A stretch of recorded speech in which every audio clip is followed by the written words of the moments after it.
did the Jordan face go? I didn't think that ran its course. Oh, I was over that years ago. Really? Crying Jordan meme? Yeah, what happened to that? I think Charles Oakley buried it. He's How? very annoyed by it, by the fact that this exists. Why? I don't know. I have no idea about this. Yeah. Wait, really? Is there Yeah, really that's something real. Charles Oakley's not happy with it. about the crying Jordan? Crying Jordan. Why? Wait, Well, it's his old teammate, man. so he's mad He's that mad. people have. I think he just figured it out that it exists. I can't think imagine. Charles is a little slow on the uptick. Who's these telling? days. Somebody's telling Oak about what's going on Twitter. Yeah. He's not there scrolling through Twitter, being Right. like, "Where's it?"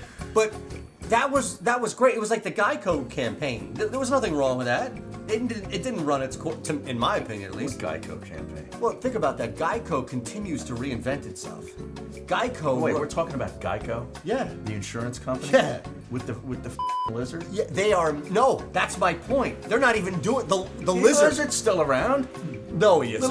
lizard eats hot wings, and he says his lips are burning. On TV? Yeah, it's a brand new ad. Well, on radio now they Do you have. watch TV? No, I cut my cord.